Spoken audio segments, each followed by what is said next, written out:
नमस्कार, हमारे cartoon TV channel से जुड़ने के लिए सब्सक्राइब करें। कोने में एक विशाल कटहल का पेड़ था। इस पेड़ के नीचे एक सुंदर सा घर बना था, जिसे सब पक्षी कटहल का घर कहते थे। इस घर में टुनटुनी चिड़िया अपने परिवार के साथ रहती थी। टुनटुनी खुशमिजाज और चुलबुली चिड़िया थी। उसकी आवाज सुनकर सभी जानवर पक्षियों का दिल बहुत खुश हो जाता था। टुनटुनी का एक सपना था कि वो अपने घर के आसपास एक सुंदर बगीचा बनाए। वो हर दिन सुबह उठकर अपने दोस्तों के साथ मिलकर बगीचे की देखभाल करती थी। उसके दोस्तों में तोता, कबूतर, चिड़िया चिड़ा शामिल थे। सभी मिलकर बगीचे में सुंदर फूल और रंग बिरंगे पौधे लगाते थे। एक दिन गांव में एक नया कौवा आया। उसका नाम कालू कौवा था। कालू कौवा बहुत चालाक और दुष्ट था। उसे दूसरों की खुशियों से जलन थी। उसने देखा कि टुनटुनी और उसके दोस्त खुशी खुशी बगीचे में काम कर रहे हैं, तो उसने सोचा, क्यों ना मैं इनका मजाक बनाऊं और इनके बगीचे को बर्बाद कर दूं। कौवे ने टुनटुनी की बगीचे के पास उड़ान भरी और वहाँ बैठकर चिल्लाने लगा, टुनटुनी, अरे और टुनटुनी, तुम्हारा बगीचा बहुत बुरा है। इसमें कोई फूल नहीं है, तुम कुछ नहीं कर सकती। टुनटुनी ने कालू कौवे की बातों पर ध्यान नहीं दिया और मुस्कुराते हुए बोली, हम मेहनत कर रहे हैं कालू कौवे। एक दिन हमारा बगीचा बहुत सुंदर होगा, तुम भी देखोगी और उसकी तारीफ करोगी।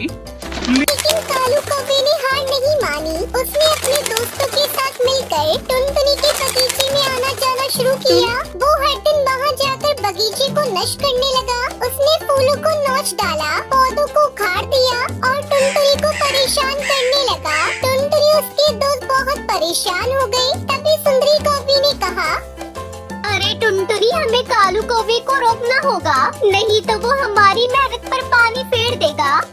हाँ सुंदरी कौवे, तुम सही कह रही हो। हमें उस कालू कौवे को रोकना होगा, इसलिए हमें एक योजना बनानी होगी जिससे हम उस कालू कौवे को हरा सके।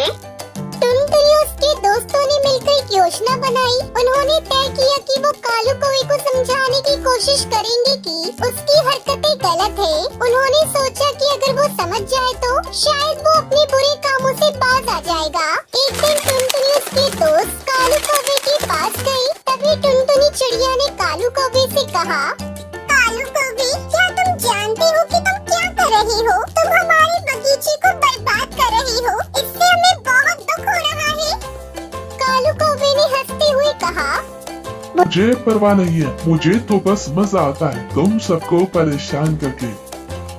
इससे टुनटुनी उसके दोस्त बहुत निराश हो गए। उन्होंने तय किया कि अब उन्हें कुछ और करना होगा। उन्होंने सोचा कि अगर कालू कौवे को सबक सिखाने कोई तरीका निकाला जाए तो वो अपनी हरकतों से बाज आ सकता है। तभी टुनटुनी ने कहा, सुनो साथियों, हम सब एक साथ मिलकर जाल बुनेंगे और जब कालू कौवा आएगा तो उसे हम उस जाल में पकड़ लेंगे।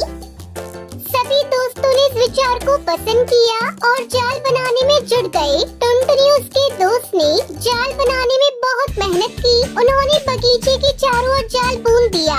जाल को इस तरह से सजाया गया था कि जब भी कालू कौवा बगीचे में आएगा वो उसमें फंस ही जाएगा। एक दिन कालू कौवा फिर से बगीचे में आया और वहाँ के फूलों को तोड़ने लगा। जैसे ही उसने जाल में प्रवेश किया वो उसमें फंस गया। टुनटुनी और उसके दोस्त खुशी से चिल्लाए, अरे टुनटुनी, हमने उसे पकड़ लिया। कालू कौवे ने देखा कि वो जाल में फंस गया है, तो उसने टुनटुनी से कहा, कृपया करके मुझे छोड़ दो, मैं अब कभी तुम्हें परेशान नहीं करूँगा। अगर तुम सच में ऐसा सोचते हो तो मैं तुम्हें छोड़ सकती हूँ, लेकिन पहले तुम्हें वादा करना होगा कि तुम हमारे बगीचे को नुकसान नहीं पहुँचाओगी। कालू कौवे ने वादा किया और टुनटुनी ने उसे जाल से आजाद कर दिया। फिर कालू कौवे ने अपनी गलतियों का एहसास किया। उसने टुनटुनी उसके दोस्तों से माफी मांगी। टुनटुनी चिड़िया ने उसे माफ कर दिया। उससे कहा, कालू, हम सब एक साथ रहेंगे तो हम हमेशा खुश रहेंगे।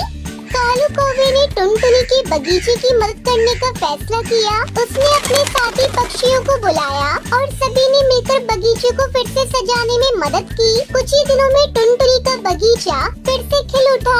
वहाँ सुंदर फूल, हरे पौधे रंग बिरंगी तितलियां उड़ने लगी। अब कालू कौवा भी टुनटुनी और उसके दोस्तों के साथ खुशी खुशी बगीचे में काम करने लगा। गांव के सभी जानवर और पक्षी अब टुनटुनी के कटहल के घर को देखकर खुश होते थे।